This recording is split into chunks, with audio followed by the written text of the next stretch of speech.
Hey. Sorry, I had to.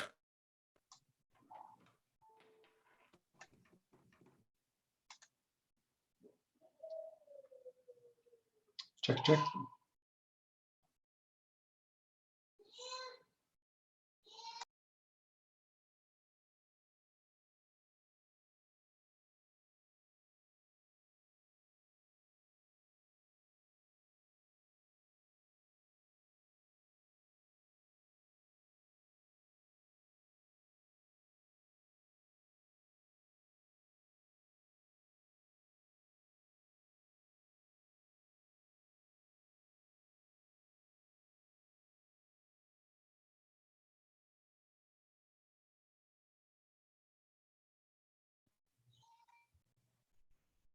Oh, I can hear you. Hi. I can hear you. Oh, I lost you.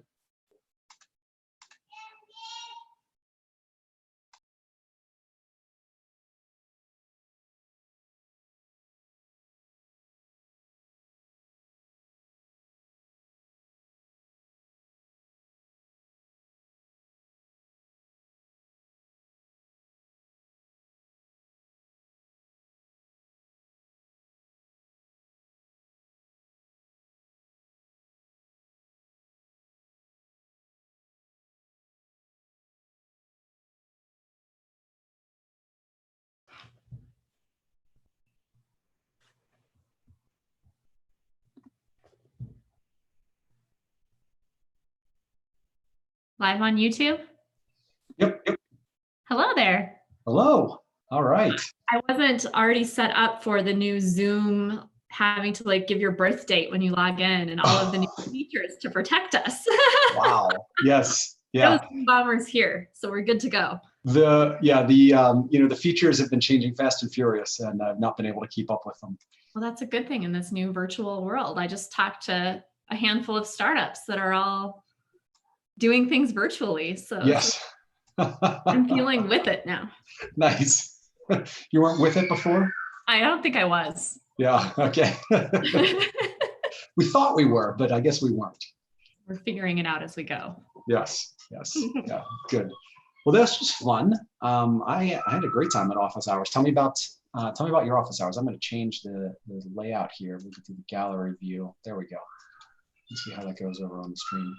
For the two people that are watching.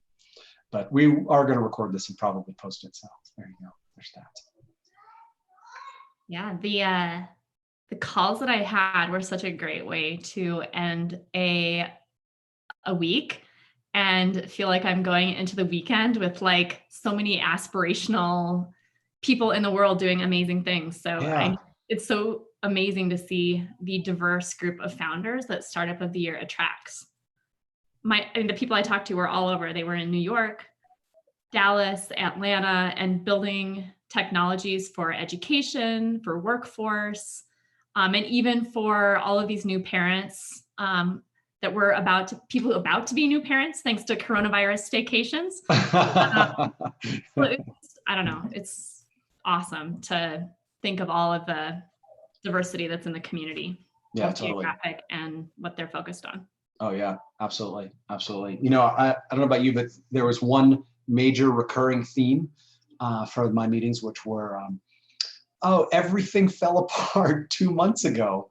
We had clients lined up and pilots happening and investors lined up, and it all went out the window. And that was definitely a major theme with a couple of founders with kind of their backs against the wall really right now because of all of that. Which you would expect, but is still heartbreaking when, like you said, you have people that are doing amazing work and things that you want to see in the world. And, they're at a precipice, balanced on the edge of a knife, if you will. I don't know, did you have the same themes as I was coming across?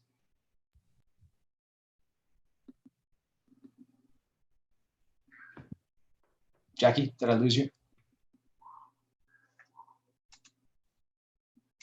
Please stand by for technical difficulties. We'll be right back with Jackie. I better disable the waiting room.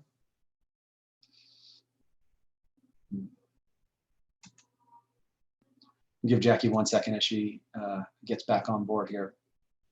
We use Zoom to produce all of our Startup of the Year live events, but on a day-to-day basis, we all just use Google Meets or Hangouts. I think it's called Meet now. But so sometimes swapping technology creates its own issues.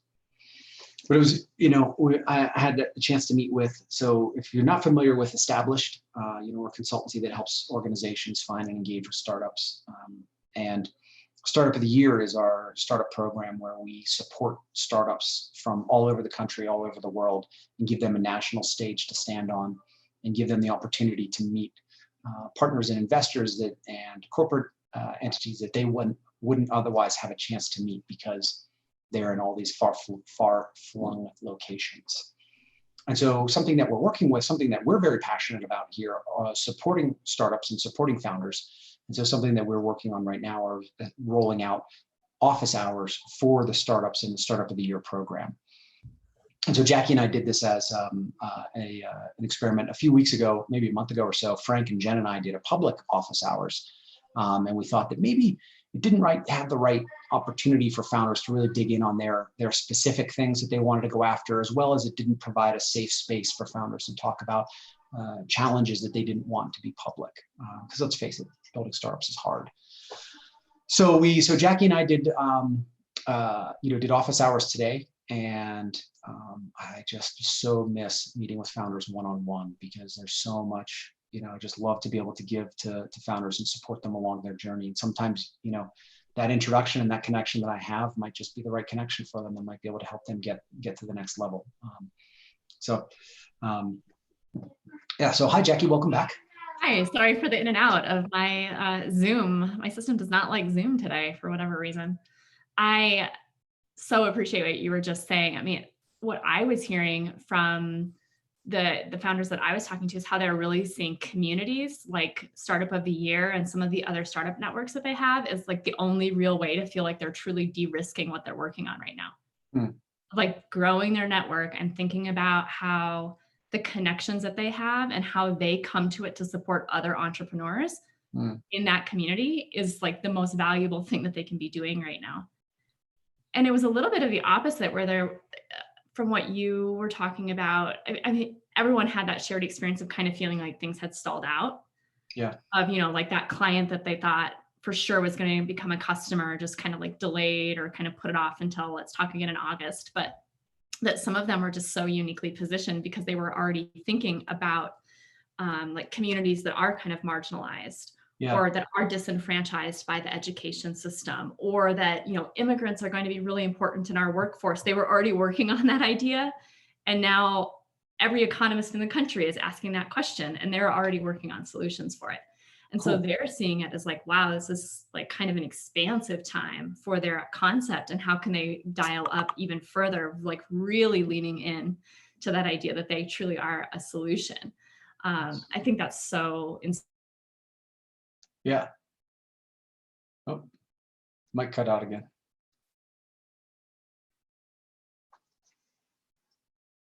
Definitely some. I also had some very inspirational calls with founders, and even some that were, a lot of my talks were around fundraising. But it's one of the things that I like to be able to coach and support founders on is fundraising and primarily the psychology behind fundraising, right? And if you one of the big mistakes that I see over and over and over again is that a founder says, "I'm gonna, we're raising $1 million round."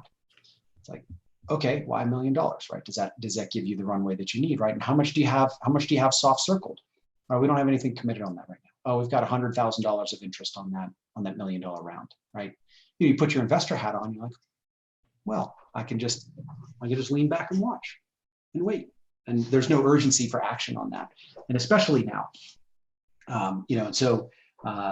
something that thinking about what's that right number, right? And unfortunately, one of the pieces on that right now is that now investors are looking for a 24-month runway instead of maybe they were looking for a 12 to 18-month runway. Now they're saying, how can you stretch this to 18 to 24 months? Because we have no idea what's going to happen.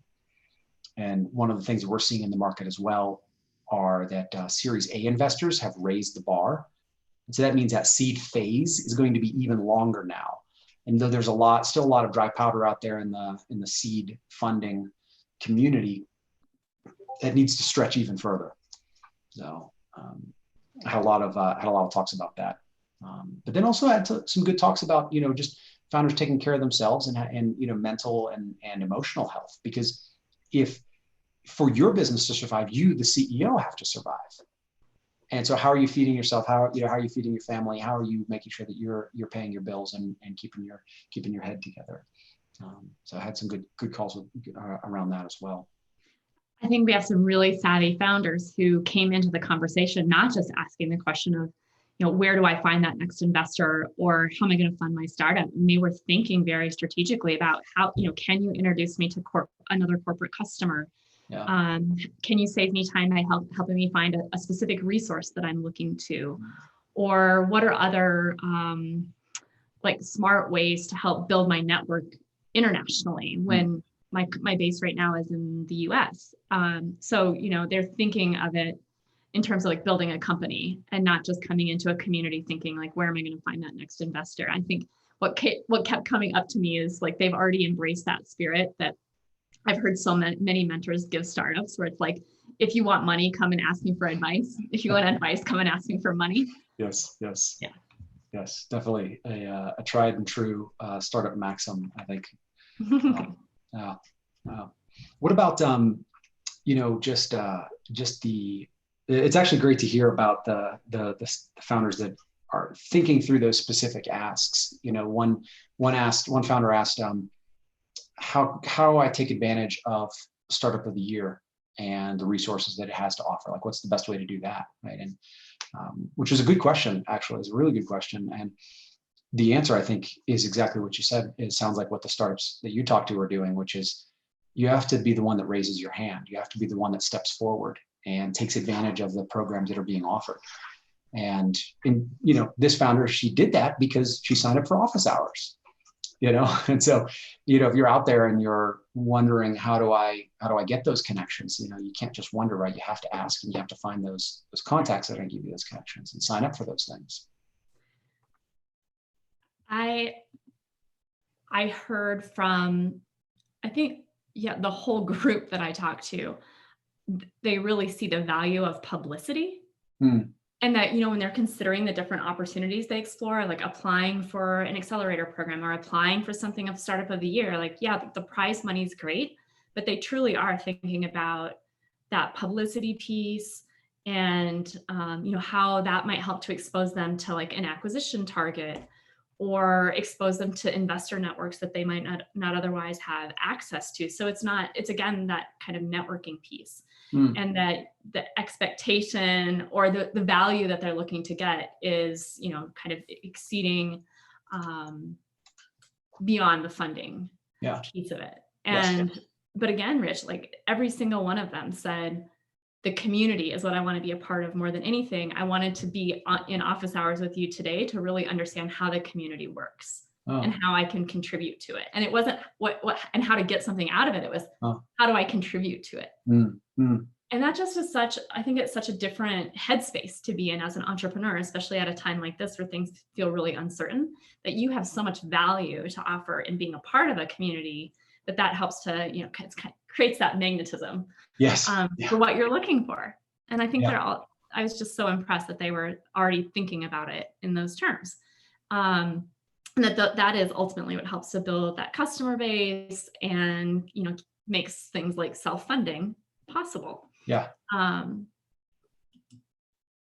that's awesome. And, we're a member of some communities, not only obviously the Startup of the Year community, but like Startup Space comes to mind, Hello Alice comes to mind.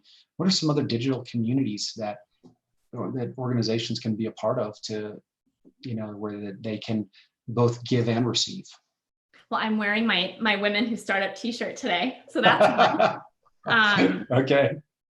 I love Hello Alice because I think they care about the educational piece too. Yeah.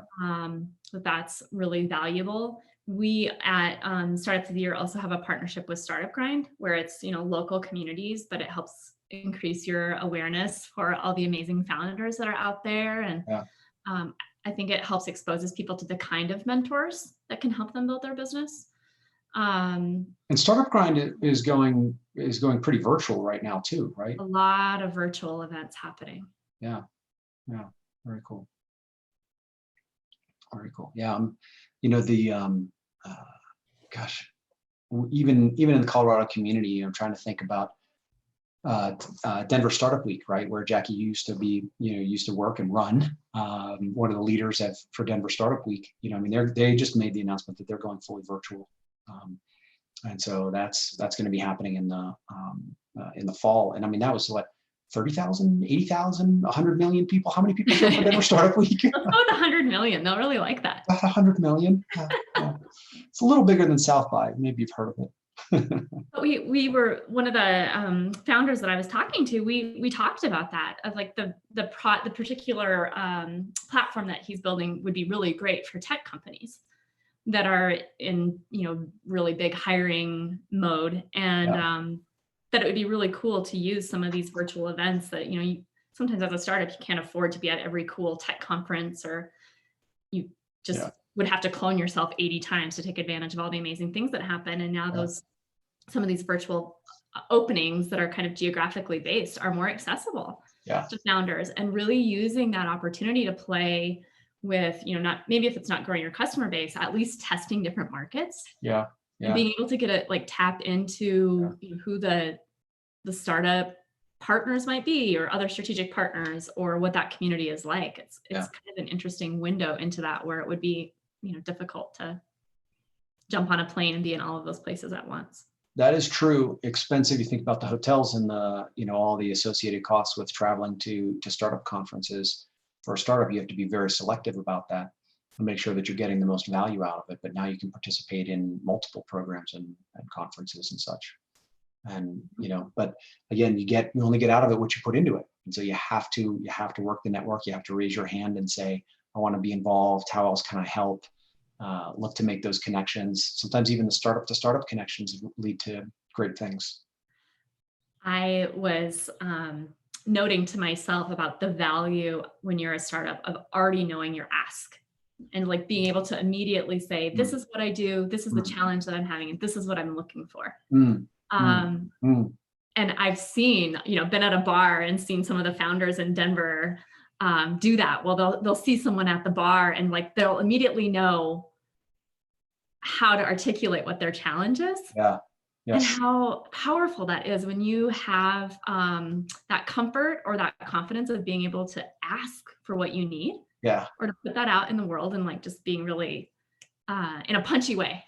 It really helps people like me who, I'm not necessarily really savvy investor. I don't necessarily give you strategic advice about your startup, but I love making connections and thinking about how I can help save you time as an entrepreneur around what you're looking for. And if you can communicate that, it really, I think you can leverage people that have experience or backgrounds like mine to just be like, this is how you can help me. I love that. Yeah, that's awesome. One of my rules to live by, my number one rule, is you never know unless you ask. And that was from my grandmother, who lived to be 98 and was a wonderful, inspirational woman. But you never know unless you ask, right? And whether that was for, extra, blueberries on the waffle, or to get an opportunity or a job, or who knows what. So you never know unless you ask. I also liked how you phrased it about like a quick, punchy ask. Because I've definitely, and I'm sure you've been there too, where you've been stuck, where somebody's pitching you and giving you the pitch and giving you the pitch and getting deeper and deeper and deeper into the pitch. And it's like, I get it. Please tell me about what it is that you would like to accomplish here. Right. Yeah, I was thinking about the one founder I knew, the bar instance that was coming to my mind was, she saw the person, they did the quick, hello, how you doing? But then she said, what I'm really looking for is someone who can really help me build my tech stack and has experience in X, Y, and Z. If you find that person, let me know. Have a great night. That was amazing. And like, she totally asked the right person, because I'm pretty sure he introduced her to like 3 people and she ended up hiring one of them. So, nice. As a technical co-founder, no less. Right. Totally. Because then you know exactly what you know exactly how I can, now I know exactly how I can help you. And it was quick and memorable. That's awesome. I love it. Well, it's good. Any other thoughts from the sessions? Highlights, stuff to share? I am fairly new to the established team, and I had my first startup of the year experience in Memphis in October of last year. And I'm still getting a feel for, what startups are getting out of it, what they're looking for when they're applying, and what makes a really great fit for a startup who applies to the program, but also what makes a great fit for a startup to be a part of the community. And after today of just seeing the diversity in the entrepreneurs and their backgrounds and what they're working on and what they're looking for, and how they've all been able to identify, something that brings them fulfillment from the startup of the year community, I would just encourage founders to apply for it, because it feels like it's a community where there's a little bit of something for anyone and everyone. And so that was just an awesome experience today of seeing how many ways that we can plug in to bring support. And I said, please think of us as a resource, as an organization that can help to marshal resources around the startup community. Yes, absolutely. Absolutely. That's what this program was created for, was, to give startups, give people the opportunity to build the businesses that they want to run, no matter where they're based.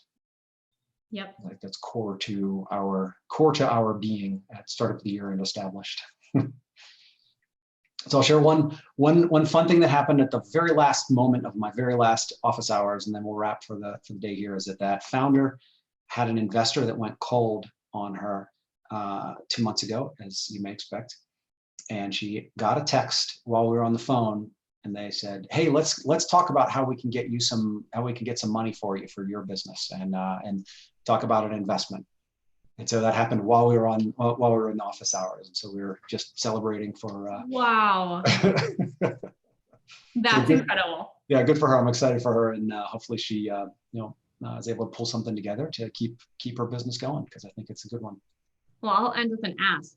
If anyone out there knows Nicki Minaj, I have an entrepreneur who needs to meet her. All right, you got it. Who knows Nicki Minaj? Let Jackie know. And on that note, thanks everybody. Have a great weekend. Thanks, Bye, everyone. All right, thanks, Jackie. Bye.